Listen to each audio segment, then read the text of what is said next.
Bonjour à tous, merci de nous rejoindre pour cette petite discussion autour de Laval Virtual, où on était tous il y a 2 semaines maintenant.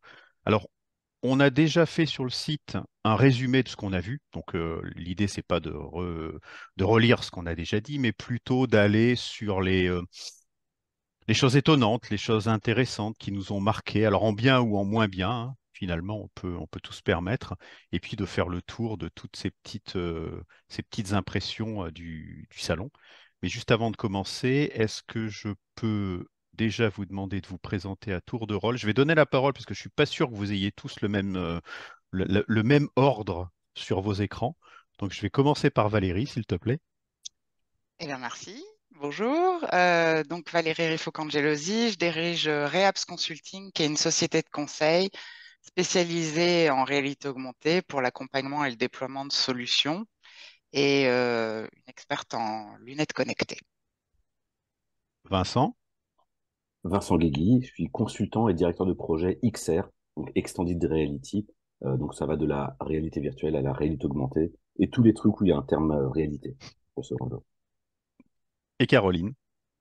Bonjour, moi je suis Caroline Vanoz, donc moi je suis project manager et moi je fais essentiellement de la gestion de projet dans tout ce qui est technologie immersive auprès des centres de formation ou auprès des industriels. Voilà. Eh ben, c'est parfait.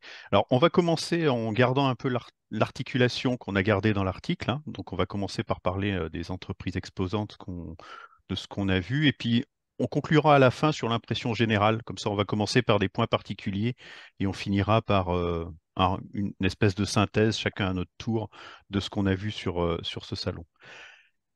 Commençons par les entreprises et les projets. Alors, qu'est-ce qui vous a marqué? Qui veut commencer? Dites-moi. Vous pouvez lever la main, on vous voit tous.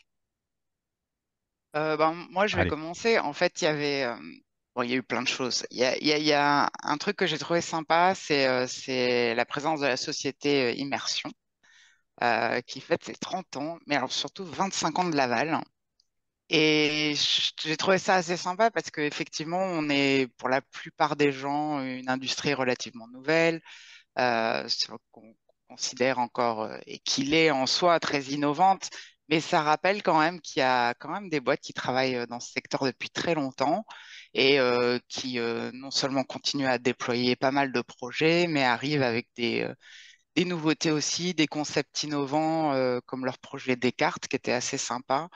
On pouvait voir, alors c'est sûr la, de la prise de décision en milieu urbain, mais surtout la démonstration avec les lunettes Magic Leap, c'était assez sympa. La réalité augmentée sur ce genre de cas d'usage, on voit vraiment tout le bénéfice. Donc Très c'était concret, oui. très concret, très applicatif. Donc Et, voilà. mais c'est vrai qu'il y a cette dualité entre l'innovation qui est perçue de l'extérieur en disant, voilà, la AR, la VR, c'est nouveau. Et donc, faut tout le temps courir après le buzzword ou des nouvelles applications un peu waouh. Alors que les cas d'usage ils sont quand même confirmés et existants. On a des lunettes pérennes, en tant soit peu, qui peuvent se déployer en entreprise, que ce soit des smart glass, donc des lunettes légères, ou des lunettes type HoloLens, ou Vuzix, ou autre, bref, qui marchent très bien. Mais les entreprises ont quand même encore du mal à les adopter. Faudra creuser pourquoi. Mais bon, il y a des cas d'usage mainstream, et il y a quand même, bon, à Laval, faut montrer des choses qui font waouh et qui sortent du quotidien. Et Alors, on avait pas mal de belles démonstrations. c'est intéressant parce que je rejoins ce que vous avez dit sur le fait que la technologie n'est pas nouvelle au sens Mm. strict du terme, hein, et que même les usages, ça fait largement plus de 10 ans qu'on voit des usages se développer tranquillement en entreprise. Vincent, comme tu dis, Vincent, très tranquillement, trop tranquillement des fois. Et on a aussi des nouvelles entreprises comme les Belges de euh, Excel. Get Your Way, Ah, c'est ça, Mm. qui présentait un modèle de lunettes en fait fait pour de la téléassistance ou de l'expertise à distance, un truc ultra simple, j'ose pas dire basique parce qu'il y a de la techno derrière, mais en tout cas à l'usage très compréhensible.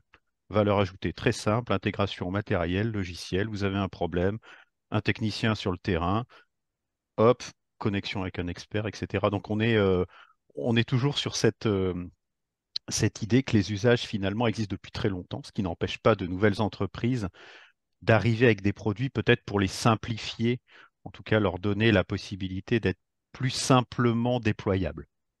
Ouais, je pense que ça, c'est lié en fait. C'est parce qu'en fait, ces usages-là sont matures que maintenant, il y a des intervenants comme Get Your Way qui arrivent avec des solutions ultra simples d'utilisation, qui sont plug and play.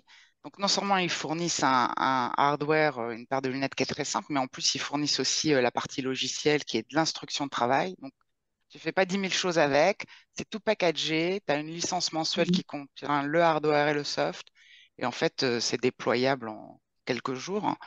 Mais ça vient aussi parce que l'assistance à distance, maintenant, c'est un marché mature. Quoi qu'en disent les. Et il y a d'autres marques aussi qui se positionnent de la même manière, comme Almer. Almer Almer, a oui. fait la même chose. Partenariat exclusif avec TeamViewer. Voilà, ça se déploie ultra facilement. C'est vraiment focalisé sur l'assistance à distance, l'instruction de travail en ce qui concerne Get Your Way. Et tout ça, en fait, se met en place, mais c'est parce qu'effectivement, ils ont prouvé la valeur d'usage. Il y a vraiment des vrais retours sur investissement qui sont évaluables, qu'on peut prouver. Et ça, c'est vraiment bien. Mais ça fait pas le buzz. Ça fait pas le buzz, ce type de projet de niche qui solutionne un vrai problème. Ça, c'est pas sur une grande scène ou une keynote, ça reste discret et ça se déploie tout doucement. Contrairement à d'autres solutions où Meta qui dit on peut faire de la collaboration dans le metaverse. Il y a plein de solutions, ou Microsoft avec Mesh. Il y a aussi pas mal de solutions de collaboration, de réunions, où le cas d'usage, il reste encore un peu à prouver, où le ROI il reste en tout cas à prouver, mais ils arrivent à faire le buzz. Ouais, c'est Et vrai que par rapport à l'identité de Meta, bon, moi j'ai pu le tester, etc. La collaboration en tant qu'architecte, c'est quand même une solution hyper intéressante. Ça pallie un peu à Microsoft aussi en collaboration avec le HoloLens 2. Donc c'est beaucoup plus facile d'accès. Après, c'est vrai que le cas d'usage est là, mais après, je pense que les architectes au niveau bâtiment, on n'est pas encore prêt à mettre ça dedans. C'est comme le BIM, hein, ça fait 15 ans qu'on en parle. La réalité augmentée, la réalité virtuelle, ils ont encore un peu de mal au niveau des architectes. Après, c'est vrai qu'au niveau des entreprises, il y a quand même des choses les cas d'usage, puis la maintenance, tout ce qui est assisté par des lunettes, bon, ça, c'est vieux, quoi, comme techno. Ça commence à être mature et on voit quand même, ben, comme tu disais, Valérie, ben, c'est comme acheter une maison, en fait. T'as le contenu, tu sais dans quoi tu t'engages et que les gens, en fait, peuvent acheter des solutions avec des premiums, etc. Et que là, il y a vraiment une valeur ajoutée. Après, comme tu dis, Vincent, c'est très discret et ça reste encore tout doucement, mais sûrement, quoi. Voilà, c'est encore lent, hein. Voilà, au niveau des cas d'usage, c'est prouvé. Il y a comme Caprev qui nous a montré aussi que ben, voilà, on peut faire la formation autrement et ça, ils ont eu un beau stand.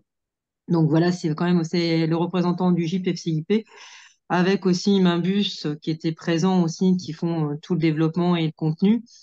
Bon, bah là, on voit quand même qu'il y a un gros bond, en fait. C'est pas un gros bond, c'est surtout qu'ils voient qu'il y a vraiment une valeur ajoutée sur la façon d'apprendre des métiers et la situation et vraiment les risques. En fait, c'est vraiment, voilà, là, c'est un beau projet qui résume beaucoup de choses, en fait, depuis 5 à 10 ans, que là, il y a vraiment une valeur ajoutée, en fait, d'utiliser les technos immersifs, quoi. Alors, il Donc, y avait plusieurs, sur le salon, il y avait plusieurs stands qui étaient vraiment orientés sur la formation. Là mm, aussi, c'est un peu comme l'expertise à distance. Enfin, nous qui sommes dans le domaine depuis quelques années, on voit bien que c'est peut-être le deuxième secteur avec l'expertise à distance qui est le plus mature, où on voit énormément de solutions, des retours sur investissement, des choses comme ça. Mais là encore, c'est un peu comme ce que tu disais, Vincent. Je vais pas dire que c'est discret, mais c'est pas spectaculaire au mm. sens où on va envoyer un métaverse sur une blockchain par l'IA. Voilà, on n'est pas du tout dans cette idée-là. Par contre, les cas d'usage sont concrets. Son rôle. Alors, moi, c'est mon sentiment. On parle depuis quelques années ensemble de maturité du secteur. Alors, une maturité qui arrive doucement, hein. On passe pas de immature à mature en une fois. Mais par contre, une certaine maturité qui se pose et des cas d'usage, des périmètres d'usage qui sont de plus en plus clairs dans les différents usages, justement. Là, ce que tu disais, Caroline, hein, le projet Caprev, c'est de la réalité virtuelle. sur des métiers de la construction, destinés à de la formation d'une certaine catégorie de personnes, euh, d'une certaine façon, enfin, des choses très cadrées, et à partir de là, des indicateurs de réussite, des indicateurs de succès, avec aussi beaucoup de... Ce qui, moi, me rassure, c'est qu'il y a beaucoup de gens du métier qui sont impliqués dès le début, Mhm. justement pour créer ces indicateurs et faire que ben, c'est pas n'importe quoi. Et c'est aussi vrai dans la partie Gateway et Remote Assist. Finalement, ce qu'on se rend compte avec ces systèmes simples, c'est que on passe plus par la direction informatique, la direction innovation. On achète le truc et puis c'est les métiers qui Mhm. l'utilisent, quoi. C'est aussi ça, ces petites évolutions qu'on voit, en tout cas, qu'on semble avoir vues sur ce salon et qu'on a vu des fois, enfin, sur d'autres salons également. Est-ce que vous avez vu d'autres éléments bon, qui sont un peu dans la même veine? Oui, complètement. Le projet qui m'a beaucoup plu, mais vraiment beaucoup plu, ça s'appelait Pays 5G, je crois. Pays 5G, le projet sous Oui, l'égide du CEA. Et ça, je pense que c'est vraiment ce qu'on devrait voir beaucoup plus sur les salons en général, mais particulièrement à Laval, c'est-à-dire l'agrégation le rassemblement de plusieurs fournisseurs de solutions et de matériel qui se mettent ensemble et qui montrent qu'il y a des solutions qui peuvent être extrêmement utiles. Donc là, c'est piloter un robot à mm, distance avec un casque VR par un opérateur. Mais du coup, ce qui nous pèse un peu aussi, des fois, c'est enfin, les prospects ont l'impression que c'est une solution complètement isolée qu'ils vont oui, mettre en place, alors qu'en fait, non. Toutes les solutions, même l'assistance à distance, la formation, les instructions de travail, tout ce sur quoi on travaille, c'est parfaitement intégrable à n'importe quel type de RP, à n'importe quel type Mhm. de système. Ils fournissent tous les API pour que ça roule et que ça fonctionne ensemble. Et ça, en fait, c'est ça que j'ai trouvé vraiment sympa sur le pays 5G, c'est qu'on montrait qu'on pouvait avoir de la 5G. Alors sur la partie solution, c'était Light and Shadows, mais il y avait aussi Aption, Aptix, tout ça. Donc effectivement, on montrait qu'il y avait plein de systèmes qui se mettaient ensemble et de façon totalement fluide et transparente, fonctionnaient parfaitement. Et toute cette partie-là, je pense que les industriels se voyaient bien la télétransposer, ou en tout cas, ils pouvaient bien l'imaginer projeter dans leur environnement. Moi, je serais carrément en faveur de démultiplier ce genre de choses ou de favoriser ce genre de choses sur Laval. Mais Valérie, tu dis deux trucs intéressants, plus que deux trucs, mais je note au moins deux choses. Intégrables, et il faut les intégrer. C'est avoir une verrue dans son système d'information avec des lunettes de AR ou de VR qu'on peut pas gérer à distance, qui sont pas connectées à l'ERP ou à un CRM ou un système de suivi d'ordre de mission. Ça fait une verrue qu'on peut pas gérer, qu'on peut pas maintenir et qu'on suivra pas sur le long terme. Donc, même s'il y a les API, il faut être sûr que l'entreprise soit accompagnée pour l'intégrer dans son quotidien et dans ses outils du quotidien, ses outils systèmes. Sinon, ça sert à rien. Ça devient un projet. Ah, bon, j'ai acheté des lunettes. Bah voilà, j'ai résolu un problème à un instant T. Si les métiers l'adoptent pas complètement et que c'est pas intégré, bah c'est C'est une pas verrue. pérenne. C'est pas Mhm. pérenne. Ça fait des casques qui prennent la poussière sur des étagères ou dans des placards et c'est pas pertinent. Donc vraiment intégrable et il faut accompagner les entreprises pour être sûr que ce soit intégré correctement. C'est pour ça que dans la plupart des casques, il y a des systèmes de MDM, de gestion à distance, qui est la gestion de l'authentification des utilisateurs, mais c'est la partie émergée. L'autre élément dont tu parlais, c'est on va dire la multimodalité. Prendre des lunettes juste pour dire mon projet de l'année, mon projet innovant de l'année, et prendre des lunettes AR. C'est le patron qui dit j'ai un budget de 100 000 balles pour déployer des lunettes pour faire le buzz comme les concurrents. Bah, c'est des lunettes pour le plaisir d'avoir des lunettes. Mais si c'est plutôt des lunettes qui sont vraiment connectées aux outils de production, qui sont connectées à des machineries, ça devient beaucoup plus pertinent pour les utilisateurs et pour l'entreprise, pour son business et sa productivité, par exemple. Donc, intégrable au niveau IT interne, mais aussi intégré avec d'autres outils, d'autres modalités. Et c'est pour prendre le contrôle d'une machine à distance, c'est pour superviser une machinerie, bah, que cette machine me remonte les datas, par exemple avec de l'IoT, sur est-ce que j'ai bien branché les câbles ou autre. Et on n'en voit pas assez à Laval. Il y en a quelques-uns, c'est presque des épiphénomènes, c'est compliqué à faire, mais se dire, voilà, c'est pas juste des lunettes pour le plaisir de montrer des lunettes, c'est de montrer des systèmes ou des écosystèmes. Et, euh, et ça, on en veut encore plus. Et c'est ce qui va permettre, à mon avis, aux au marché d'adopter un peu plus en ayant plus d'exemples de systèmes bout en bout ou de systèmes intégrables qui ont de la valeur ajoutée. Mm. C'est un peu comme je rejoins sur ce que vous dites. C'est vrai que c'est une sorte de supply chain. Comme tu dis, c'est pas parce qu'on achète un outil. Donc là, on fait de plus en plus attention au contenu. Au contenu, et c'est vrai, il est derrière, il y a eu des hommes qui l'ont créé. Et après, comme tu dis, c'est aussi d'avoir des hommes qui vont suivre, comme tu dis, qui vont pas prendre la poussière parce qu'il y a eu quand même pas mal de ratés. On va pas citer des noms, mais voilà, où ça prend la poussière et qu'en fait, il n'y a pas aussi partie prenante où les personnes qui sont formées et qui l'utilisent sont dès le départ, comme qu'après, intégrées dès le départ dans le processus de création et du suivi jusqu'au livrable et de sa pérennité après ou à long terme. Donc là, c'est là aussi on commence à faire plus attention au retour investissement, pas seulement sur l'équipement et l'achat qu'on fait de base, mais qu'est-ce qui va devenir après et qui va s'en occuper. Et aussi d'avoir en fait aussi au niveau de l'humain, de créer en fait ces maillons de ce que j'appelle de la supply chain de technologie immersive, c'est d'avoir toute la logistique et après tu vas savoir qu'est-ce qui va se passer après. Alors, c'est intéressant, hein, ça montre que cette prise de conscience de l'intégration, elle est plutôt bien représentée en tout cas. Il y avait Arbor XR. XR, Mm, Arbor XR sur le salon qui posait la pierre de ce que tu dis, Vincent, c'est-à-dire le management d'une flotte de mm, systèmes et manager des casques, des lunettes, comme on manage des ordinateurs depuis des années dans les entreprises. Hein, on fait pas, jusqu'à preuve du contraire, il n'y a pas un informaticien qui vient ou une informaticienne qui vienne derrière chaque ordi faire des mises à jour et des trucs comme ça, parce que mm, sinon les gens deviendraient fous. Et pour déployer des dizaines de casques, il n'y a pas le choix, hein. Enfin, il faut la même version du management de flotte, etc. Donc, encore une fois, ces choses-là progressent, on le voit progresser. Il nous semble peut-être, encore une fois, peut-être parce qu'on est un peu trop dans le domaine, il nous semble que ça progresse pas si vite que ça. Mais bon, c'est On comme est là ça. trop, on est là depuis trop longtemps. On était là dès les prémices et du coup, on trouve que c'est lent. C'est vrai, C'est c'est vrai vrai. on attend le pic de croissance. En fait, je crois Tu que c'est parlais le problème de chaque personne dans chaque secteur, hein.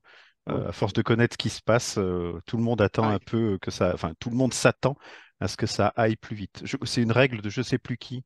Alors, j'avais lu ça dans les projets en lien avec le numérique, qui dit que la première règle des projets, c'est qu'ils vont toujours moins vite que ce qu'on peut penser. ouais. Alors, c'est basique, mais ça se vérifie souvent. Je voudrais revenir sur un petit truc aussi qu'on a vu quand on écrivait l'article. Je crois que ça vient de toi, Valérie, qui nous disait que les caves n'étaient pas morts euh, Ouais. parce Alors qu'on en ça m'a voyait. étonnée. Bah, C'est vrai? Moi, moi ça aussi. m'intéresse.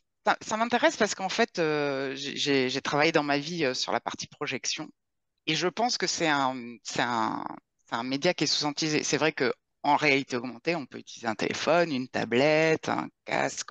On a plein de choix, ce qui est génial pour pouvoir avancer dans le déploiement des applications. Mais la projection, c'en est un aussi, en fait. Tu as la possibilité. Et c'est vrai qu'historiquement, en fait, le prédécesseur de tout, c'est un peu la cave quand même. Mm. Et elle avait un peu disparu parce que forcément, en termes de matériel, d'installation, etc., c'est quand même beaucoup plus encombrant, entre guillemets. Mais ça reste une alternative super intéressante par rapport au casque, qui a quand même, surtout en réalité virtuelle, là, du coup, quand même des fois des problèmes sur l'adoption, sur le port, sur la cinétose, même s'ils ont fait des progrès absolument fantastiques. Mais voilà, il peut y avoir juste un peu d'inquiétude de la part des utilisateurs. Et finalement, la cave, surtout, par exemple en collaboration aussi, c'est un endroit effectivement où physiquement on peut être ensemble et se voir comme dans la vraie vie et pouvoir interagir aussi avec du contenu projeté ou même voir sur des écrans LED. Mais la projection reste une alternative intéressante. Et du coup, à Laval, cette année, j'en ai vu plein, en fait, plein. Je crois qu'il y en avait au moins cinq qui soit le démontraient sur site, soit l'avaient dans leur portfolio et le mettaient vraiment en avant. Et j'ai trouvé ça vraiment intéressant parce que je pense que c'est une vraie alternative technique à plein de sujets et qu'on a un peu mis de côté, mais même il y avait cette société qui s'appelle Imagine VR qui avait carrément une petite Mm, valise. T'as ton système de cave que tu peux portative. mettre en place tout seul, et en fait, du coup, qui devient quand même transportable, facile à mettre en place et à nouveau, qui peut répondre à pas mal de considérations, d'usages aujourd'hui qui sont pas pris en compte ou qui sont reportés parce qu'ils estiment que la VR le casque VR est la seule alternative aujourd'hui. Donc, je trouvais ça très bien. Et du coup, il y avait un groupement. Alors, il y avait TechVid, Christie, Aptix, et puis deux autres boîtes qui sont mis ensemble, pareil, pour faire un grand démonstrateur qui marchait plutôt bien, où effectivement on pouvait se balader à l'intérieur d'une usine, Mm. où on pouvait faire des interactions aussi avec un certain nombre d'éléments dans un élément, alors évidemment gigantesque et immersif, mais effectivement présentiel et avec aussi de l'interaction entre les gens. Donc, ouais, je pense que c'est quelque chose qu'il faut toujours considérer comme une alternative et qu'on avait un petit peu mis sous le tapis. Il y a des choses à faire. Mais comme tu le dis, hein, ça retire la friction qu'on reproche au casque de VR.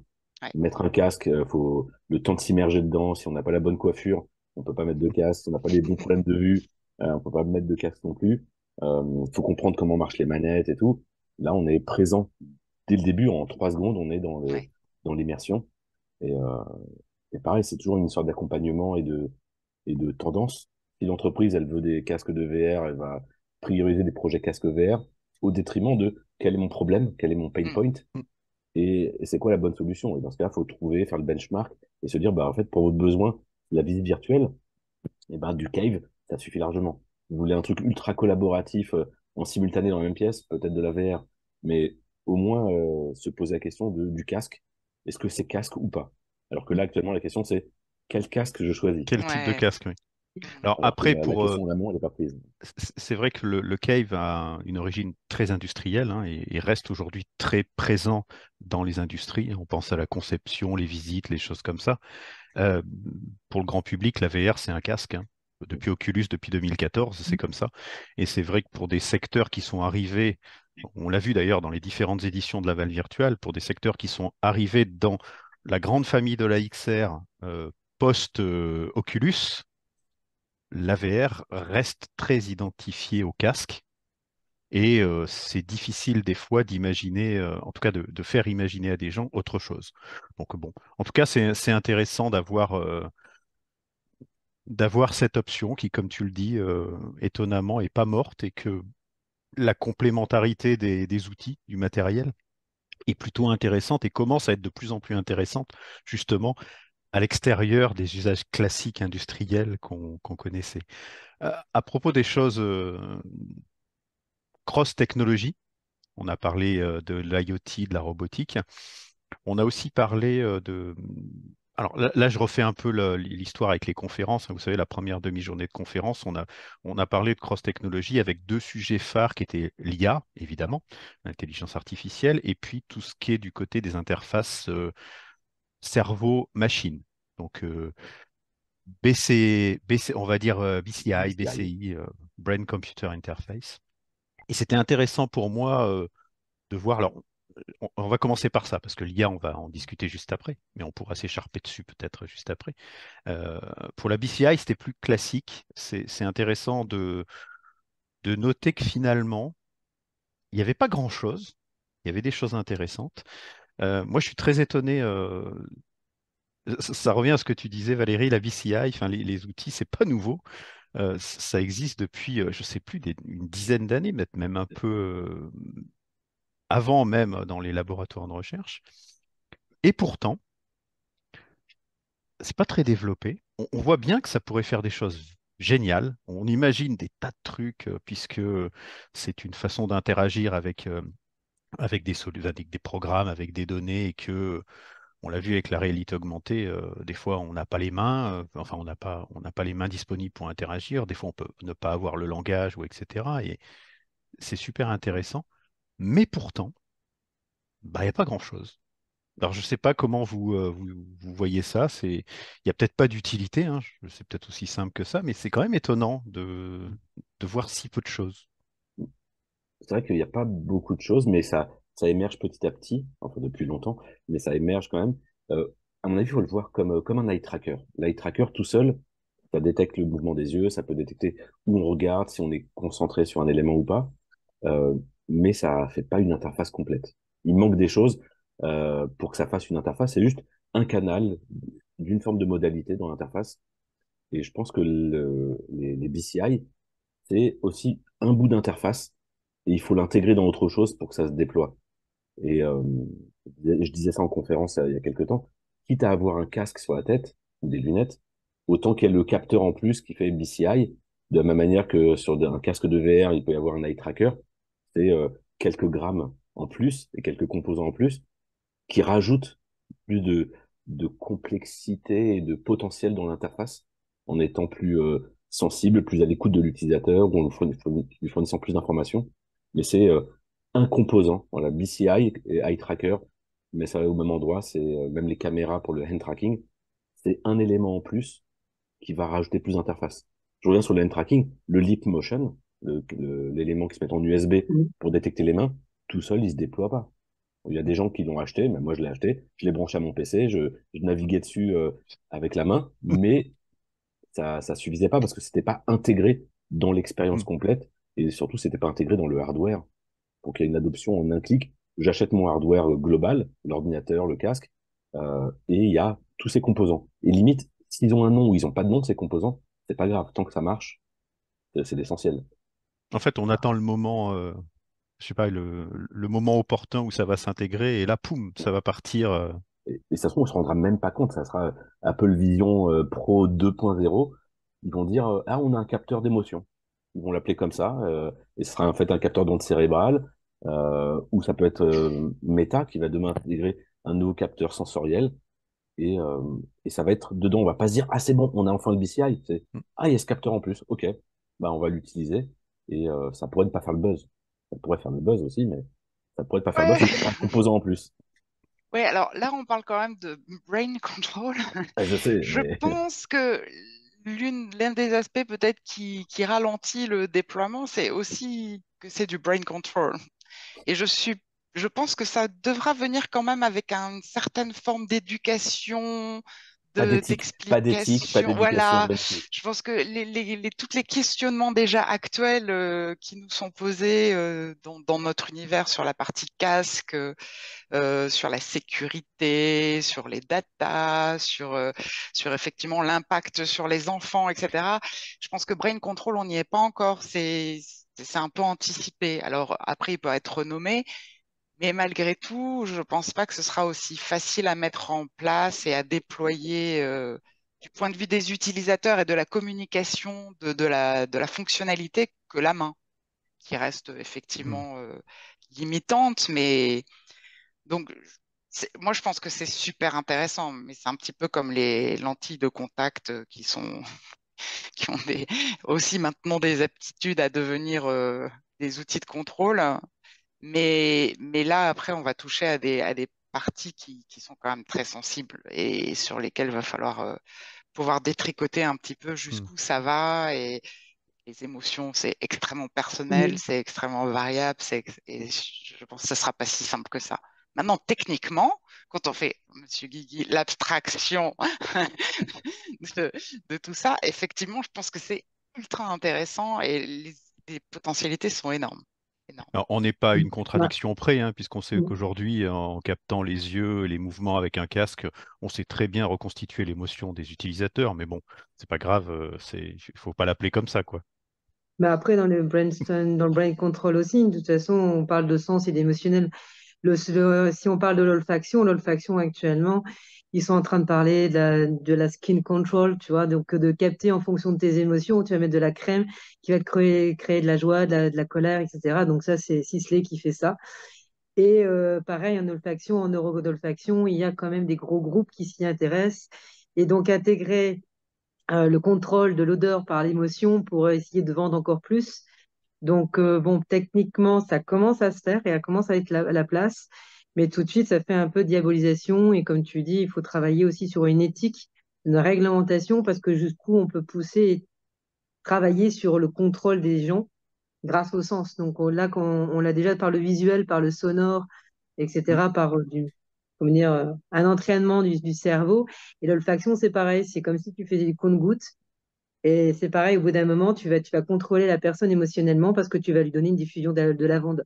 Donc là, on voit aussi que dans les systèmes virtuels comme Olfi, notamment, qui commence à avoir quand même pas mal sa place, là, ils font quand même de la formation sur les morts, là, il y a des groupes, associations nées qui travaillent sur la Ouais, reconstitution d'odeurs de pyramides, de momies en putréfaction. Voilà, donc on est là. Il y a l'IA, parce que voilà, on va parler d'IA tout à l'heure. c'est parti. L'IA aussi qui est capable de reconstituer avec des historiens, avec des anthropologues, etc., de reconstituer, en fait, une IA est capable de reconstituer, par exemple, le sang, en fait, de Jack l'Éventreur, en fait, de reconstituer avec l'odeur du pavé de l'époque, grâce, en fait, à des toiles, en fait.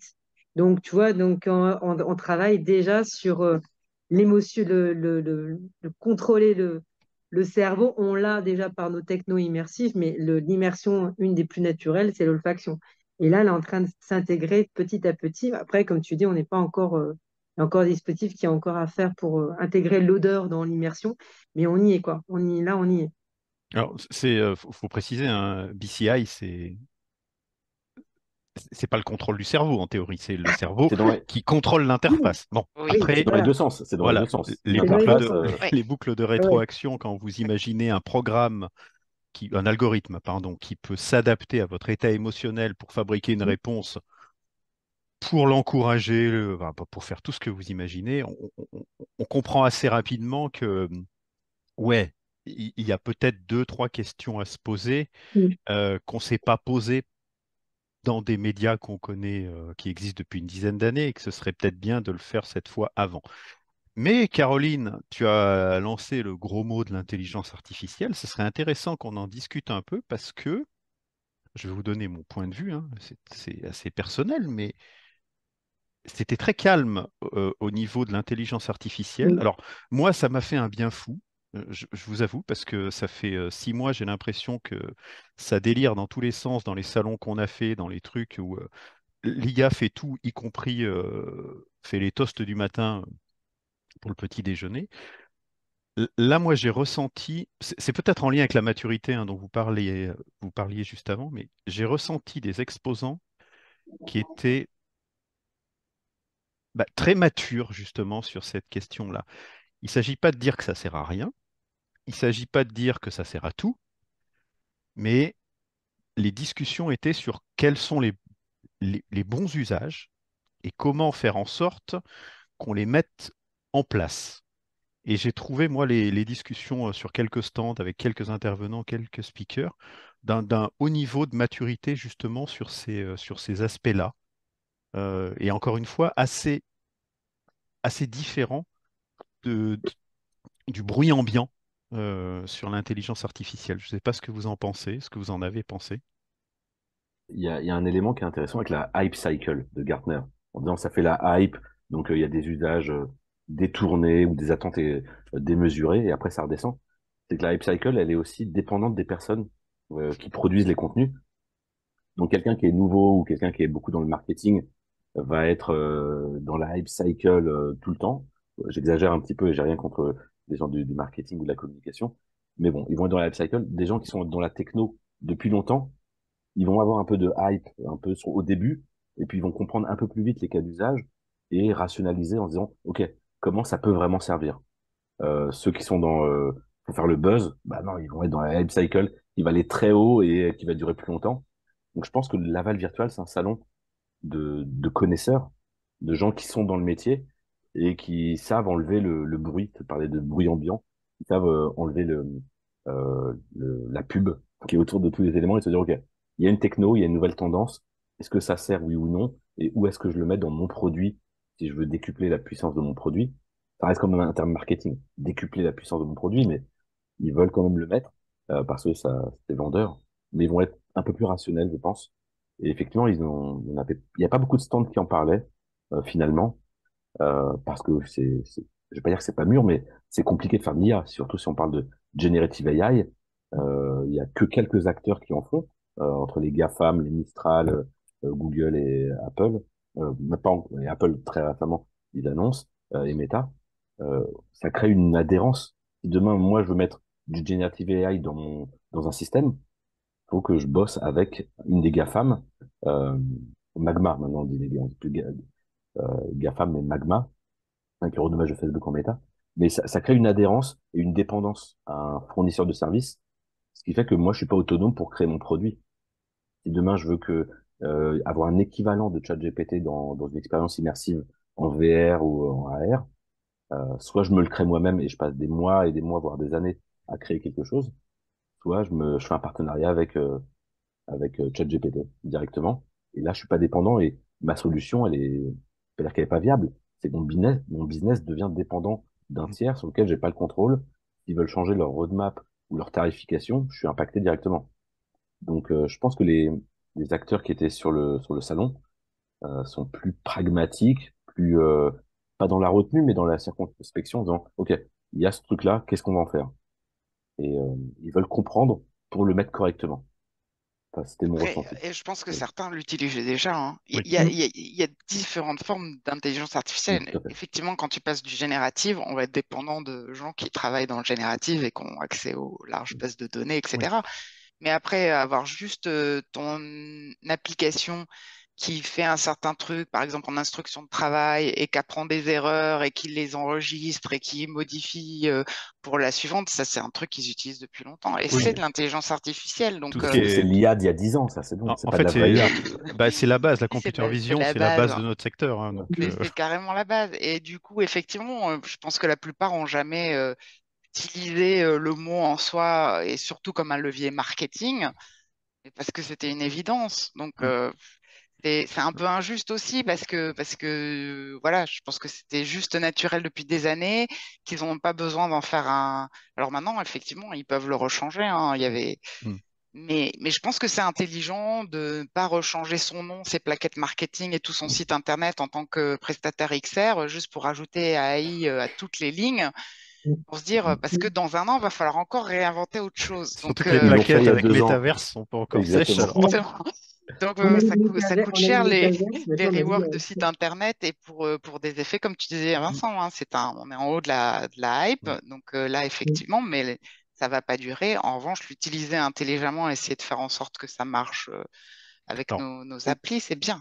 j'aurais peut-être dû faire la précision au début. C'est vrai qu'on parle plutôt de d'IA générative, hein, dans ces discussions-là. Tout ce qui est machine learning, deep learning et toute la grande génération de l'intelligence artificielle pour classifier, pour différencier les chats et les chiens et des choses comme ça, il est clair que toutes les entreprises, ben, à partir du moment où on fait de la reconnaissance d'images, ils en ont Oui, fait. Les entreprises industrielles qui font de la maintenance préventive et des choses comme ça utilisent du machine learning.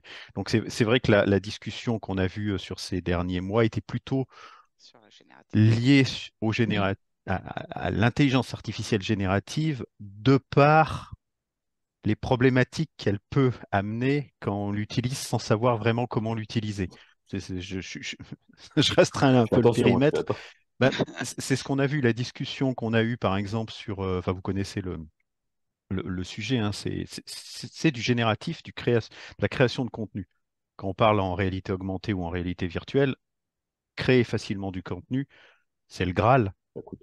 Parce que on sait quand même que de faire de la réalité virtuelle ou faire de la réalité augmentée, c'est très consommateur de contenu.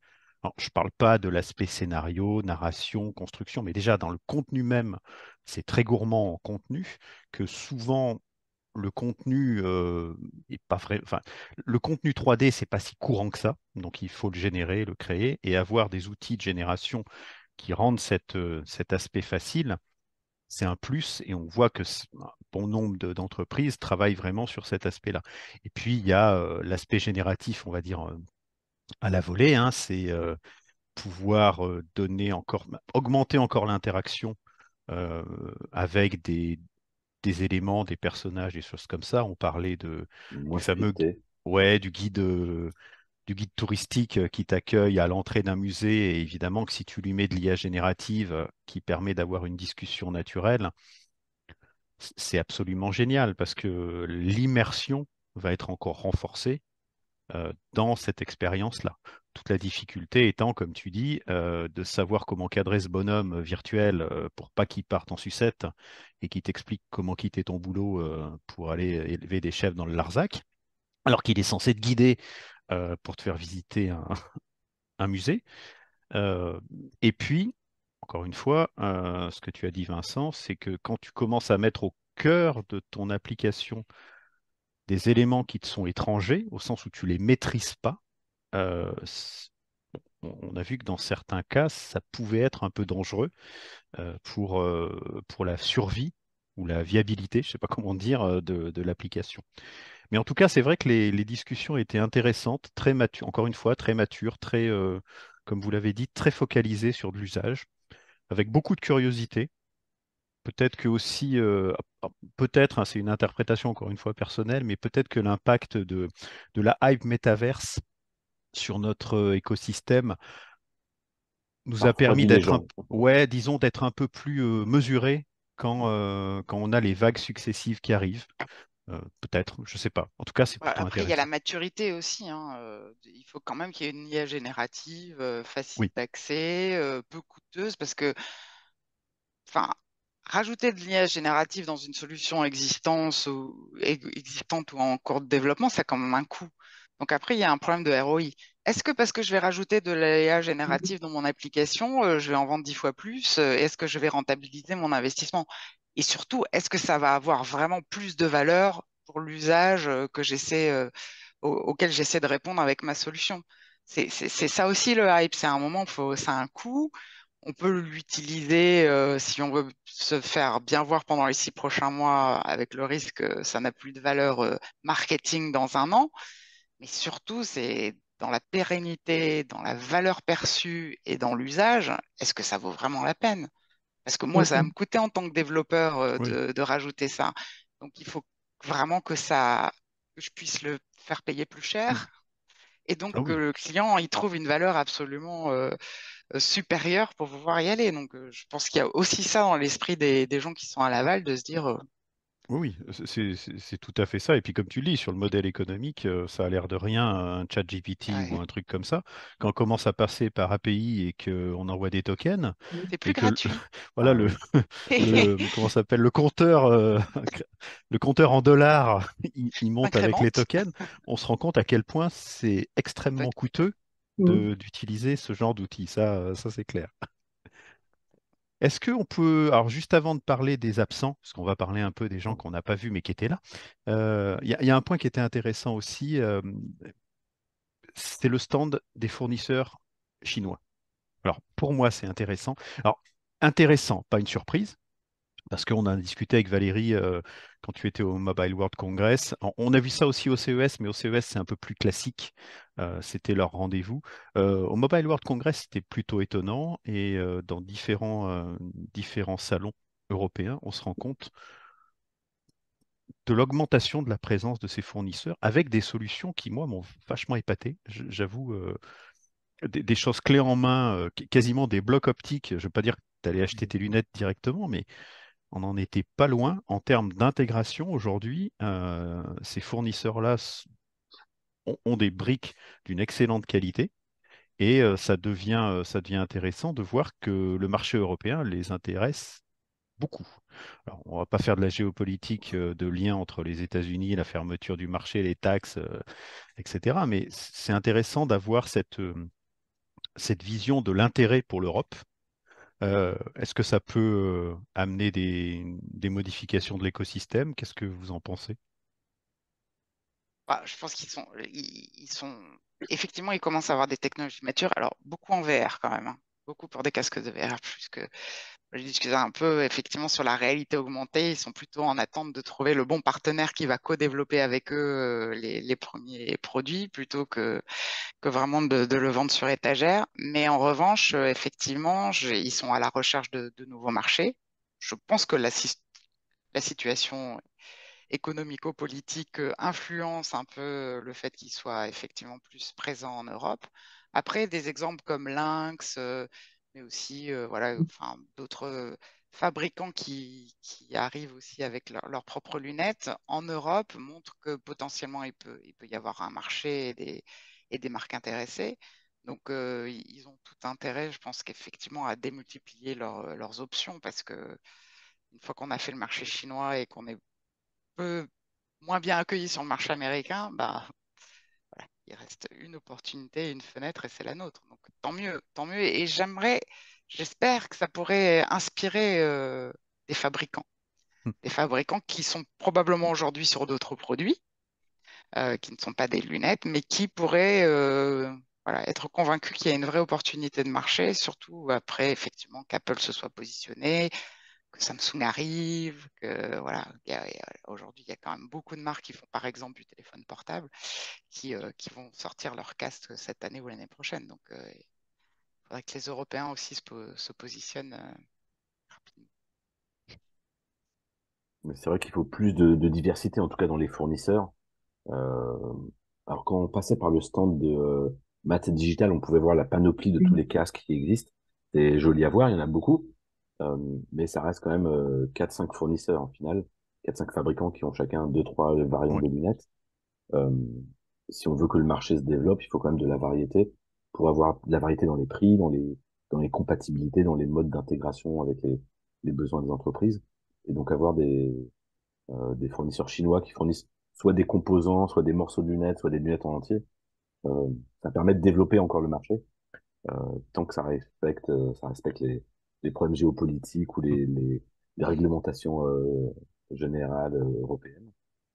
Ça sera à voir. Peut-être Pico a du mal. Par exemple, Pico, qui fait le casque XR, bah, ils se disent déconnectés de la Chine et de ByteDance pour leur système, mais ça crée comme un frein. Ils Oui. disent, ah, c'est un casque chinois. C'est pas joli à dire, mais c'est un peu la perception des entreprises. C'est un casque chinois. J'ai le choix entre casque Meta, donc Facebook, qui me vole mes données, ou Pico, qui pourrait me voler mes données, lequel je prends. Il faut encore plus de variété pour qu'au moins les entreprises puissent choisir le casque qui est le plus compatible avec ses besoins. Alors, d'autant plus que sur la variété, hein, si sur le stand de maths, on avait une belle panoplie de différentes possibilités, en pratique sur le salon, euh, Bon, c'était les mêmes qu'on voyait partout, hein. voilà, faut être clair, hein, on enlève Meta. Meta était quand même, bah, le Quest 3, en tout cas, était quand même largement majoritaire. Avec un peu de HTC. Alors Pico, on ne sait pas trop ce qu'ils deviennent et ce qu'ils vont devenir, donc on verra bien avec un HTC qui lutte pour garder sa position, mais avec un Quest 3 qui est vraiment, enfin pour Omniprésent. moi, ultra dominant, quoi. Ouais, si on parle des casques présents, effectivement, c'est donc en VR ou MR, on a le choix dans les termes, donc c'était plutôt Quest. Il y avait un peu d'HoloLens, il y avait un peu de Magic Leap quand même qui était Mm. là. Euh, L'inconvénient du Magic Leap, on a le même sur Apple Vision, c'est ça reste un device quasiment individuel, qu'on peut pas mettre de lunettes quand on est en dessous. Du coup, il n'y avait pas beaucoup de Magic Leap qui étaient exposés parce que peut être confronté à Mm. un utilisateur qui peut pas le mettre, pas l'enfiler. HoloLens, il y en avait un petit peu. Dès qu'on veut être en see-through, donc voir la réalité sans barrière, c'est du HoloLens en général.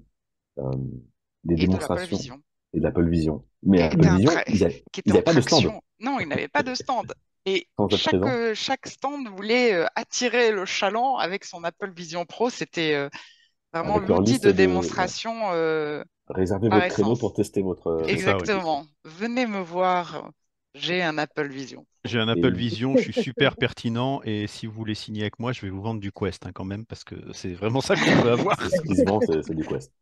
Non, mais il y avait Exactement. même du Apple Vision entre les allées par des différentes personnes, des indépendants ou autres, qui avaient un Apple Vision et qui le faisaient tester au Chaland, sans avoir de stand non plus. Mm. Euh, C'était marrant de se dire, il y a du Apple Vision sans être officiellement présent. Apple n'a jamais été présent à Laval, Pas euh, officiellement. officiellement, voilà. On sait que cette année, officiellement, non, il y avait pas Apple, mais beaucoup de démonstrations, comme tu dis, beaucoup de curiosité sur ce produit-là, ce qui est normal, hein, puisque comme tu disais, il a fait le buzz, donc c'est normal qu'on le teste et qu'on voie ça. Je reviens juste sur un petit truc que vous avez dit. Vous avez parlé des HoloLens. Moi, j'ai trouvé Microsoft très, euh, pas caché, Retrait. mais Discret. c'était très calme, hein, Oui, Microsoft, oui. cette année par rapport à d'autres années. très discret. Voilà, le mot exact, Discret. c'est très discret par rapport à un Magic Leap où, ben, au contraire, on sent une volonté de revenir sur le devant de la scène, de reconvaincre les gens que c'est un bon système. Et à côté, oui, un Microsoft qui, bon, calme, quoi. Calme. Ce qu'ils vendent actuellement, Microsoft, bah, c'est de l'IA ou Oui, éventuellement du Mesh pour le mettre dans Teams et ça se déploie. Et Mesh, ça marchera aussi sur Quest, oui. pas forcément sur HoloLens au début. Donc ouais, HoloLens, enfin, je veux pas dire que c'est en fin de vie, mais il n'y a pas de nouveauté. Voilà, sur HoloLens, il n'y a pas de nouveauté. Du coup, il n'y avait pas beaucoup de sens pour Microsoft d'être présent en tant que tel, parce qu'ils n'ont rien à annoncer dans le domaine de l'immersif, de la AR et de la VR, Mm. à part le HoloLens qui est déjà existant, et c'est maintenant aux fournisseurs, comme Synergis, de créer Ouais. des solutions dessus, ou de parler de mesh, comme Spaces, qui déploie du mesh sur l'entreprise. Voilà, ça, il n'y a pas de nouveauté de chez Microsoft, donc ils n'avaient pas de raison d'être sur place, malheureusement. Et c'est vrai que Comme là, prévu. dans les présentations, c'était, moi, ça m'a fait rigoler, mais j'ai trouvé très étonnant qu'une conférence Microsoft soit basée sur Mesh, enfin, pas qu'elle soit basée sur Mesh, parce que c'est un bon produit, elle soit basée sur l'intégration de Copilot dans Mesh pour pouvoir faire de l'IA générative, pour pouvoir générer du contenu dans Mesh, qui sera disponible sur Quest 3. Ouais. Et tu te dis, bon, ok, mais enfin, vous savez, vous avez un truc, vous. Enfin, Ouais. c'est le moment un peu étrange des présentations. C'est pas les mêmes usages quand même, hein, C'est vrai. mais Mm. Oui, il est probable, alors, comme tu disais Vincent, les usages HoloLens sont quand même relativement connus maintenant.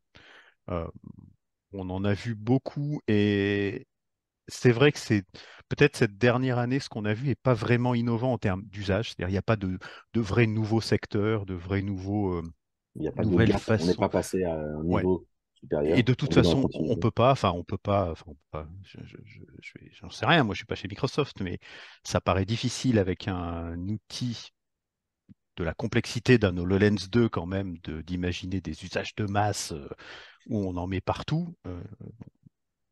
C'est aussi pour ça qu'on voit des acteurs faire de la remote assist avec des outils beaucoup plus simples, hein. Donc c'est vrai que de ce côté-là, c'est plutôt calme et à t'en faire de surfer sur l'IA. Pour le coup, c'est vrai que la copilote dans Mesh, la démonstration est vraiment bluffante, hein, parce qu'on on est vraiment sur le, le- le critère très problématique aujourd'hui de la génération de contenu dans un univers virtuel, qui n'est pas si simple que ça, et que bah, quand on met un copilote derrière et qu'on lui dit, tiens, là, il me faut absolument une pièce pour faire une réunion de 20 personnes avec le soleil couchant sur les champs de riz d'Asie du Sud-Est de ce côté-là, et puis ici et là, et pop, pop, pop, et en 2 secondes, le truc est généré et on peut commencer une réunion à l'intérieur. Ça, pour le coup, c'est quand même assez bluffant. C'est bluffant. Dans les autres, alors on a parlé, ouais, on a parlé d'Apple qui était là, on a parlé de Magic Leap, on a parlé un peu des gens qui On a n'étaient pas parlé de là mais Lynx. qui étaient là. Non, Lynx Lynx. aussi, Ouais. exact, Mm. on en a parlé. Euh, Peut-être qu'on peut discuter un tout petit peu de ce que vous avez vu. Là, c'était le gros morceau, hein. C'était vraiment toutes les entreprises du salon, etc. Du côté, qu'est-ce que vous avez vu d'intéressant du côté des startups et des expériences qui vous a marqué? Ah, mais ça, c'est la simulation de vol. Alors là, je crois que tout le monde est OK. Donc c'est c'était Voilà. génial. J'adorais. c'est Motion Ah, XP, donc c'est un siège sur vérin ah, mais hydraulique c'est le pour mec qui est là, ouais. ouais, Et il fait un kit Ikea, quoi, tu vois. Donc, ouais, et Dans le son mec différents l'a modèles. garage. fait dans son garage. La solution, elle est abordable parce que c'est moins de 10 000 euros. C'est un passionné. Et puis la C'est sensation, elle est propre. là. C'est propre, les décors sont bien. Bon, moi, j'ai fait le vol tranquille, hein. J'ai pas fait le T'as plongée, pas fait les rien du tout. loopings Ah non, j'ai pas voulu. Parce que bon, même si on travaille là-dedans, j'ai en fait un petit problème avec la VR. Voilà. Donc, on va pas te garder. moi, c'était mode planeur. Mais ça m'allait très bien. J'étais au-dessus du bail. C'était vraiment, non, les sensations sont bien. On voit que le mec, il a passionné. Il a pas lié à tout, en fait. Ouais. Et bon, Et là, la démonstration, c'était le vol, mais il y a il y a des simulateurs de conduite de Mm. camions, de grues, tous mm, les systèmes de conduite qui ont besoin de créer le feedback pour l'apprenant sur comment se comporte mon véhicule. on peut le simuler assez facilement. Et comme tu dis, en termes de coût, c'est relativement accessible, c'est déployable assez facilement, enfin, installable assez facilement. Lui fournit le hardware avec les API ou les drivers qui vont bien pour que après, les gens puissent développer leur propre solution sur mesure de simulation s'il y a besoin. Ouais, Oui, c'est comme vraiment c'est très un peu étonnant. Ouais. Ikea, quoi. Ouais. C'est étonnant parce qu'en plus, il y a une facilité de construction un peu à la mécano. Mm. Et franchement, t'as le modèle, t'as le modèle 3D et en fait, tu fais du Ikea chez toi, quoi. Non, Il le y a- il y mec, a- c'est le MacGyver avec sa patate, il a fait l'électricité, quoi. Donc, ouais, ouais, je crois qu'il y a c'est plusieurs personnes qui ont mis ça dans leur liste de Noël en disant si j'ai 2,50 m sous le plafond et un peu plus de ouais. place dans mon salon, ça pourrait être pas mal. Ouais, parce qu'il y a deux dimensions, hein. Un peu plus large, justement, pour les petits espaces, il a fait 1,70 m. Ouais. Donc, il y a les petits. Donc, bah, je sais pas, Airapro va peut-être investir dans. Ouais. Faut juste qu'on achète un local avant pour pouvoir le mettre dedans. Il est transportable, mais quand même, hein. Enfin, transportable, c'est pas un portable. On peut faire de l'animation Airapro. C'est vrai, ouais. Tiens, mettez-vous là-dedans, on va vous faire des loopings. Bah, on peut faire oui, plein de choses. Comme tu dis, on peut faire par exemple d'exosquelettes. Imagine, on est un exosquelette et puis on fait des trucs avec. Mm. Ah, on Est-ce peut que vous avez Plein déformer les vu, d'activités. boules. est-ce que vous avez vu aussi d'autres choses qui vous ont intéressé? Il y avait un projet où on était un cormoran. Donc on était Ah, le, un poisson qui pêche, un oiseau qui pêche un poisson. C'est assez étrange. On nous met un capteur, enfin un actuateur sur la gorge. Du coup, on ressent même le poisson quand on l'avale et qu'il gigote. On nous met un truc dans la bouche aussi. Faut voir, je crois qu'on a la vidéo sur le site. ouais. Mais voilà, on est un poisson, un Cormoran. oiseau, un cormoran en l'occurrence. On doit se pencher pour essayer d'attraper un poisson, lever la tête, essayer de l'avaler. C'est assez particulier. De l'extérieur, voir les gens le faire, c'est ridicule. C'est très intéressant.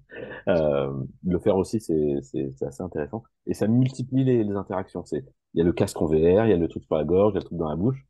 C'est voilà, du multimodal, euh, interface. J'ai Et c'est raté assez ça. intéressant. Alors, J'ai moi, raté ça, ça et je suis écœurée parce que effectivement, je pense que c'est l'un des trucs sur Laval qui a fait le plus de buzz et que j'ai retrouvé dans des posts LinkedIn, sur des liens YouTube, sur des happenings, etc. Donc, enfin bon, j'ai la chance d'aller à l'XR Fair début juillet à Tokyo. J'espère voir des milliers de cormorans et des ah bah, versions alors, écoute, moi, parce que je sais que leur créativité est folle. ça m'a au moins appris que dans la région de Gifu, la pêche au cormoran était une tradition jusqu'à il n'y a Ouais. pas longtemps. Il y a toute une histoire derrière. Ah oui, j'ai lu. C'est vraiment étonnant. Mais encore une fois, alors ça, c'est très japonais. Pour moi, Très. la multimodalité, je pense que dans toute leur expérience, il n'y en a jamais une où il y a un seul sens d'activer. Mm. Au- C'est vrai. Vraiment au plus bas. C'est-à-dire les trucs qu'ils ont fait en 3 jours, les yeux fermés et les mains dans le dos, il y a au minimum du visuel et du sonore. Et il y a très très souvent de l'haptique euh, sous différentes formes. Moi, j'ai beaucoup aimé le glace harmonica parce que alors c'était soft, hein, on n'avalait pas des poissons, mais parce que justement il y avait ces trois sens Mm. mis Il y vraiment avait en le tangible, il y avait corrélation. le tangible, Exactement. l'audio et le Et visuel. c'est vraiment impressionnant de voir cette chose-là.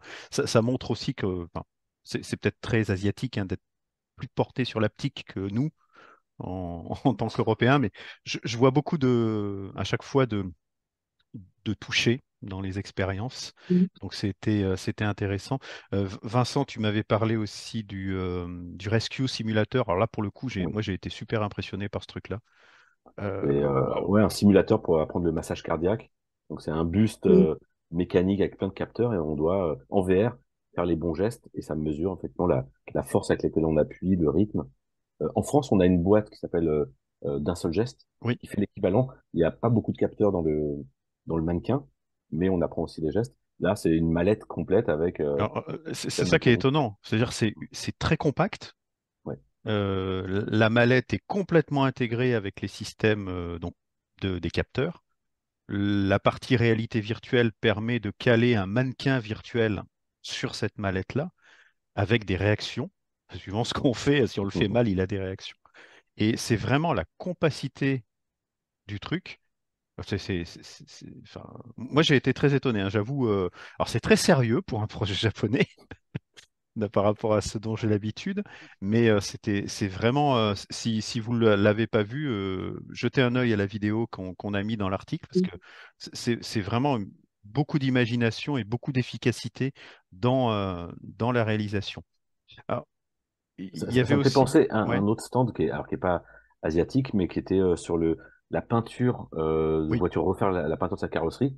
Et on a une vraie, alors je sais plus comment ça s'appelle, un vrai projeteur Utilisateur. de peinture, ouais, ouais, un vrai pulvérisateur. un vrai Et il y pistolet, a ouais. un vrai pistolet avec toutes les molettes pour régler l'ouverture de la buse, l'inclinaison. Ouais. Et Et en fait, on, c'est la spécialité, j'ai ouais, discuté un peu avec eux, la spécialité, c'est une boîte qui fait plutôt de l'intégration informatique et des choses comme ça. Et sa spécialité là-dedans, c'est justement de prendre les vrais outils et de les transformer en interface pour de la réalité virtuelle pour que les gens aient les vrais le outils bon en main. outil. Ouais. Le vrai pistolet, il testait avec des instruments de type perceuse, ponceuse, meuleuse. Et ils vont vraiment acheter au magasin de bricolage la ponceuse et ils vont transformer le truc. Ils vont asservir le moteur, ils vont asservir les, euh, les boutons pour qu'il y ait une fonctionnalité. Et en fait, ils expliquaient que c'est le seul moyen d'avoir les sensations. Alors, sur un pistolet à peinture, on peut imaginer, mais sur des outils mécaniques ou des outils électriques, c'est beaucoup plus important parce qu'il faut avoir une meuleuse. Quand la meuleuse tourne, elle tourne et c'est pas neutre quand on la tient. Il y a un disque, ça peut être compliqué. Enfin, Il y a une il y a, inertie, il y a plein de choses, exactement, hein. il y a des choses à faire passer pour que le geste qu'on apprend en réalité virtuelle soit le plus près possible de la réalité sans pour autant risquer de se couper la main parce qu'on a lâché la meuleuse. Donc enfin, leur challenge était là. Et c'était vraiment très impressionnant, hein, ça c'est clair.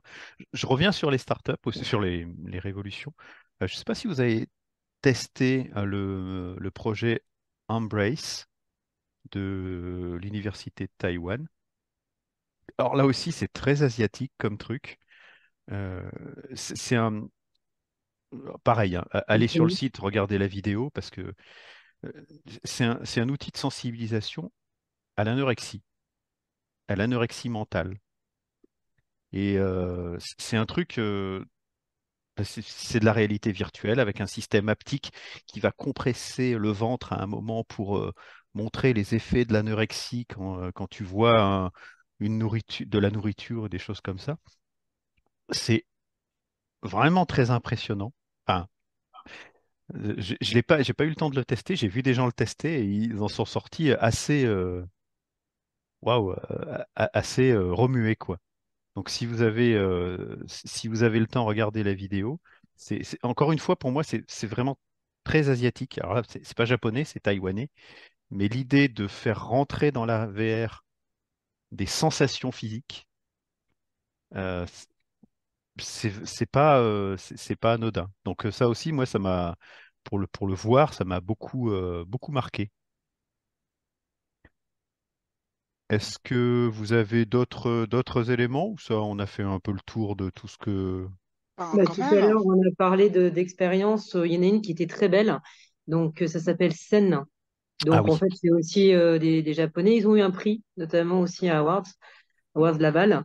Et en fait, quand on parlait justement des trois sens qu'ils ont évoqués, donc il y a le visuel, il y a le sonore et il y a aussi l'haptique. oui. Donc, ça tourne, c'est une expérience qui peut être collaborative.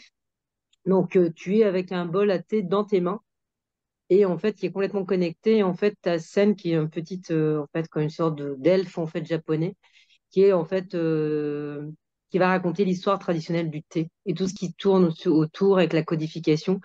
Et c'est d'une poésie, le rendu est très très beau, ça vous emporte dans une magie à la japonaise, quoi, j'allais dire un peu à la Miyazaki, Miyazaki, donc vraiment très très beau. Et je trouve que bah, voilà, ça c'est moi je l'ai testé et bon, ils ont été félicités avec les awards et d'une très belle poésie et c'était vraiment quelque chose à essayer. Donc là, moi, c'était mon petit coup de cœur aussi. Alors, C'était le petit coup de c'est cœur de Laval. Cinéma Lip, la société, c'est ça? C'est une société japonaise? Oui, c'est une société japonaise. Il regroupe aussi le deuxième projet qui présentait, Oui. Frequency. Frequency, c'est pareil, c'est une très belle expérience aussi. Donc là, c'est plutôt pour c'est vivre une bon, c'est comment dire, c'est sur les fréquences en fait. C'est pour ça que ça s'appelle Frequency.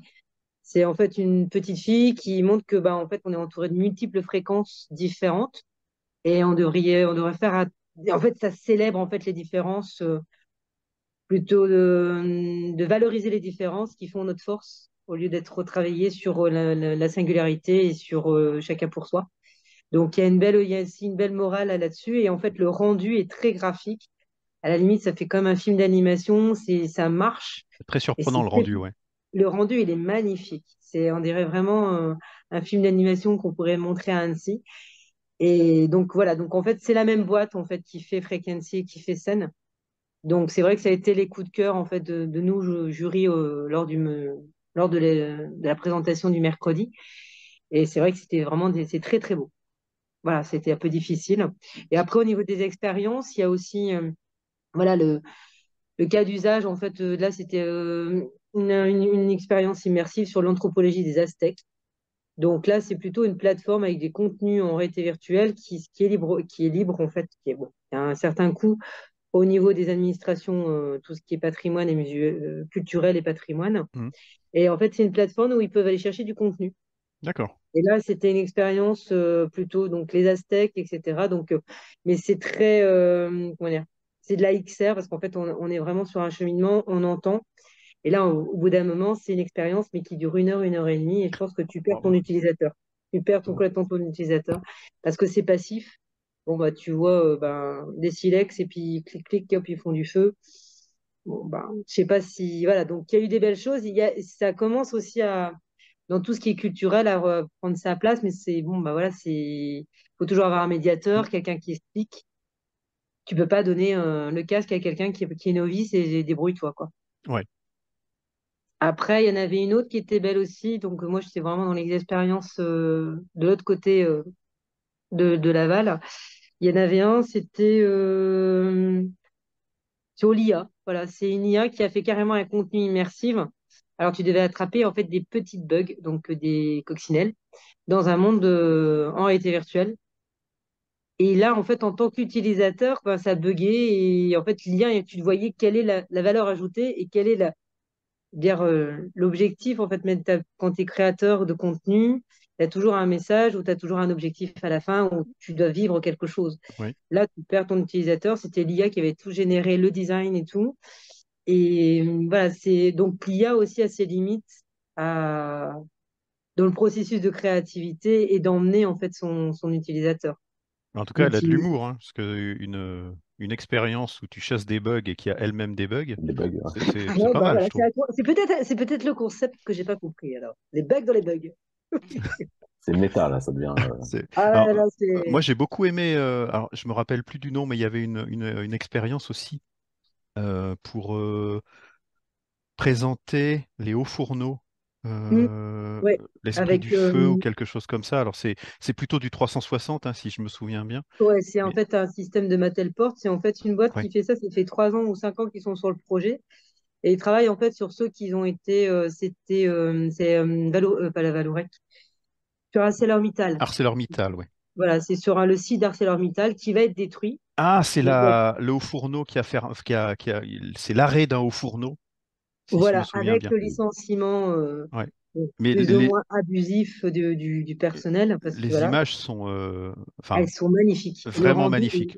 On est Le dans rendu, enfin, on est avec les gens, on voit la dernière coulée.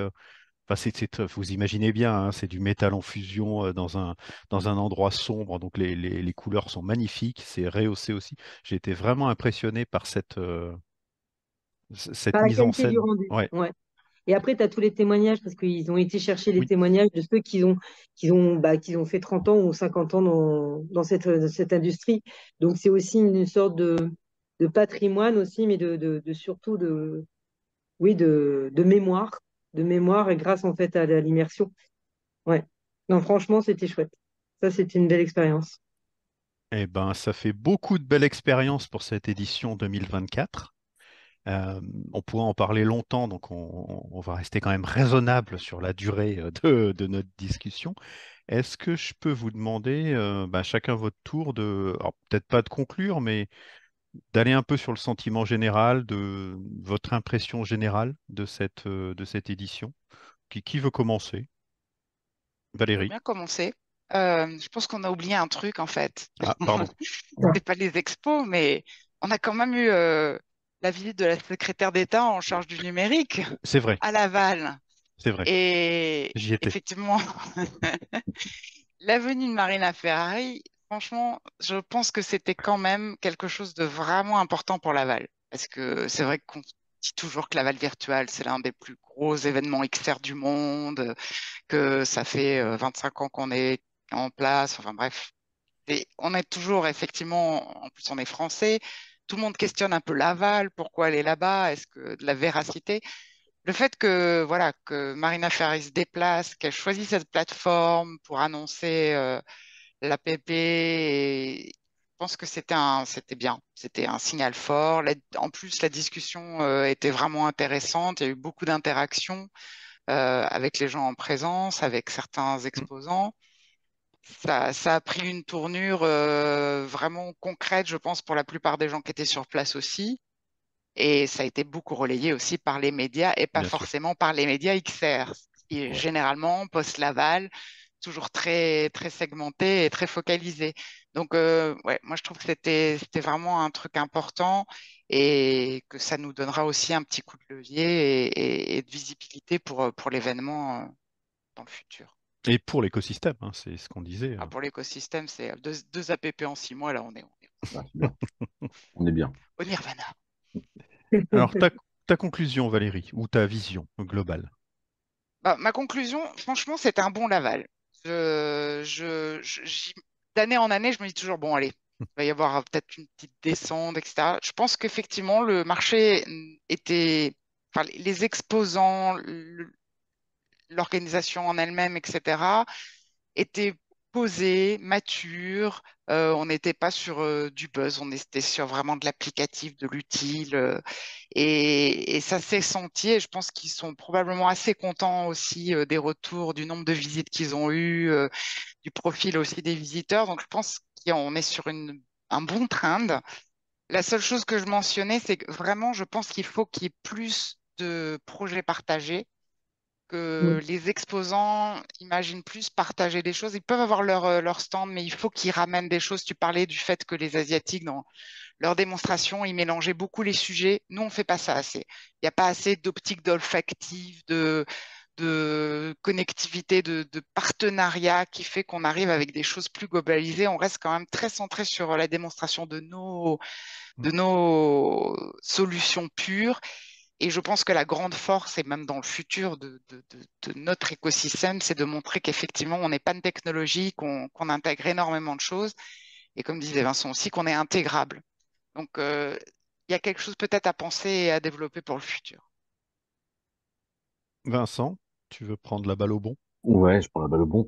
Euh, c'est une conclusion, c'est plus un souhait, c'est voir plus de projets déployés en XR et déployés et sur lesquels les gens communiquent. Il y a des projets XR qui se font et qui sont déployés, mais les entreprises communiquent pas. Quand c'est un projet qui marche bien en interne, ils n'ont pas besoin de communiquer. Quand c'est un coup de poker ou un coup marketing en disant on a fait un partenariat avec Microsoft, là ça communique. Mais quand c'est un vrai projet sérieux, limite qui vient du métier, il n'y a pas de communication. Si ça vient de la direction, il y a de la communication. Et c'est dommage, parce que le vrai projet, il vient du terrain. Et donc, ouais, il faudrait que tous les prestataires qui font de la XR actent un communiqué de presse en fin de projet en disant, voilà, le projet, il est pas à grande envergure ou il n'est pas révolutionnaire, mais il y a de la XR qui a été déployée pour ce cas d'usage. Regardez, c'est pertinent. Mm. Et surtout Et qu'on est, on est très étonné. Alors là, c'est plutôt la partie conférence, mais des fois, on est très étonné. Cette année en particulier, on avait Allianz Group, qui n'est pas un petit groupe comme ça d'assurance, quoi, qui est venu nous présenter leur projet Metaverse, justement. On est en 2024, mais eux, ils l'ont réfléchi depuis un an et demi, et avec 10 000 personnes impliquées, enfin des trucs absolument génial, quoi. Pensé pour des pour des usages bien particuliers qui ensuite seront étendus à d'autres usages. Et moi, je n'aurais jamais parié, enfin, j'ai été très étonné de voir arriver ça en disant, waouh, un projet de cette envergure-là, sur un groupe de cette taille-là, prévu pour des années dans la formation, l'onboarding, le machin. Encore une fois, hein, c'est un peu ce qu'on disait, c'est pas, il n'y a rien de spectaculaire là-dedans. C'est pas de la science-fiction, ils font pas, il n'y a pas un ordinateur quantique qui fait quelque chose là-dedans, c'est des technologies qu'on connaît, alors avec toutes les subtilités pour un groupe de cette taille-là de faire fonctionner un projet, hein, ça se fait pas non plus comme ça, mais une vision de construction de projet justement avec des buts, des métriques, des conditions de réussite, l'implication du terrain. C'est très, très étonnant de voir ça. Et c'est vrai que c'est intéressant aussi. Toute la difficulté, c'est de montrer ce type de cas sur le salon en lui-même, bien que certains prestataires y arrivent.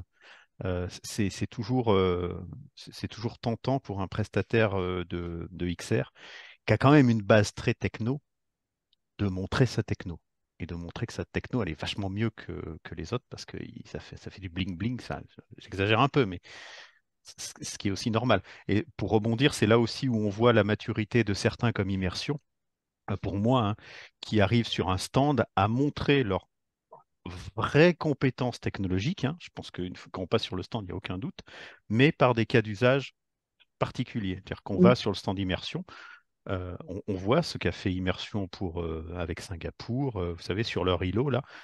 C'est une présentation, ben, comme tu disais un peu, Vincent, une présentation orientée usage qui te permet de te projeter, toi, dans ce que tu pourrais faire de tout ce bazar, qui n'est pas juste une démonstration de casque, mais un usage clair qui répond à un de tes problèmes. Donc on voit aussi ces choses-là, et pour le coup, c'est vrai on pourrait imaginer d'autres façons, en tout cas c'est la discussion qu'on peut avoir avec des exposants, leur faire imaginer d'autres moyens de présenter leurs propres compétences. Caroline, qu'est-ce que tu as envie d'ajouter comme conclusion mémorable à cette édition? Bon, déjà, bon, déjà tout le monde a déjà bien fait la conclusion. Moi, je rejoins aussi Valérie en disant que c'était un bon Laval. Là, je veux dire, avec les périodes, maintenant, le Covid est loin et ça fait 2 ans que moi, je le fais plus en tant que stand. Donc, l'année dernière, c'était un peu particulier. Cette année, j'ai trouvé qu'il y avait quand même beaucoup plus de monde, surtout international, où la présence asiatique, elle revient, aussi bien dans les Mm. contenus, dans les expériences, et aussi bien, comme on l'a dit aussi en début de notre réunion, plutôt au niveau des équipements. Et là, ils cherchent vraiment des partenaires. Et je rejoins Vincent aussi sur que, ou comme on a vu, hein, c'est que de mutualiser, de faire arrêter d'être chacun dans son coin, et aussi de savoir que quand il y a un projet qui est sorti, ben, nous, c'était un peu, voilà, c'est les retours d'expérience d'Omar. C'est vrai qu'on a fait plein de belles choses, mais il y a personne qui sait ce qu'on avait fait. Donc, tu vois, il n'y a pas eu de communication là-dessus voilà, c'est le manque de communication qui est pas facile à faire. Hein. Ça, c'est vrai que ça, c'est un vrai challenge de dire, tiens, telle boîte a fait ça, telle boîte a fait ça, quoi. Mm. Donc, de faire sortir les petits qui brillent un petit peu plus. Alors, pour le coup, ça c'est le côté RA Pro où on essaye de mettre en avant des Oui, initiatives, alors plutôt de la RA, et on se rend compte aussi que des fois, c'est assez difficile de proposer à des entreprises de mettre en avant ce qu'elles font et d'avoir un retour assez mitigé, oui, très prudent. Alors c'est peut-être très européen ou très français de pas trop faire de vagues et de pas trop dire qu'on fait les choses bien quand même, mais c'est toujours étonnant d'avoir ce retour. Alors on fait pas payer hein, pour les gens qui écoutent ce truc-là. Hein. Quand on fait des reportages sur RA Pro, on fait pas payer les gens. Hein. Il n'y a pas on de frais de devrait. dossier, il n'y a pas de trucs comme ça. Hein. Mais c'est pas si naturel que ça sur les entreprises de parler de ce qu'elles font. Mm. Et d'autant plus les entreprises de notre secteur, comme quoi. Alors, je voudrais juste aussi, moi, conclure sur un point, moi, qui m'a beaucoup impressionné, c'est la partie conférence, que je m'en suis quand même pas mal Mm. occupé. Mais cette année, pour la première fois, on a terminé la session de Laval virtuelle le vendredi après-midi avec un XR Worldwide. Et c'était très impressionnant pour moi d'avoir des représentants de plusieurs pays, d'Amérique du Sud, d'Amérique du Nord, d'Asie, d'Europe, du Japon, parler des problématiques, des questions qui se posaient dans ces différentes parties au sujet de la XR et de me rendre compte concrètement que les questions qui se posent dans ces différentes parties du monde ne sont pas les mêmes. Ça peut paraître stupide, hein, mais c'est pas les mêmes. Et les différences culturelles qu'on a l'habitude de mettre en avant se traduisent aussi par des questions sur le développement de l'écosystème XR. Alors, avec des choses assez classiques, hein, comme en Afrique, les problèmes d'infrastructure et d'accès à des outils, avec au Japon des questions plutôt sociales d'utilisation de la XR pour faire du lien entre des gens qui ont tendance à se recroqueviller un peu sur eux-mêmes, avec des problématiques de régulation en Europe, avec des discussions en Amérique du Sud très intéressantes autour bah, du multitechnologie, comme on a pu dire, mais même plus que multitechnologie, multisecteur. La XR toute seule, ça n'a pas d'intérêt, il faut y rajouter de l'art, de l'industrie, du truc, du machin. C'était aussi une assez forte découverte pour moi de me rendre compte que ces endroits-là étaient à ce point différents dans leur interrogation sur l'avenir du domaine. Et évidemment, puisque les besoins sont différents dans différentes parties du monde, ça veut dire qu'il y a aussi il y a des moyens d'y répondre, y compris pour des entreprises françaises. Ça, c'était le message derrière, hein. Vous êtes gentils les Français, mais allez un peu à l'international quand même, parce qu'il y a deux, trois trucs qui se fait, donc n'hésitez pas, n'ayez pas peur. C'était assez intéressant de voir cette partie-là. Écoutez, je sais pas, est-ce que vous avez un dernier mot à rajouter ou pas, je pense qu'on a fait le tour. Mm. Ça vous convient comme ça? Très Oui. bien. Écoutez, merci à vous tous de ces interactions. Et puis, comme on le dit assez souvent, rendez-vous en 2025, hein, à la prochaine édition de la Val Virtuelle. Mm. Merci beaucoup. Merci beaucoup. À Merci, bientôt. bonne Salut, journée. Au Greg. revoir.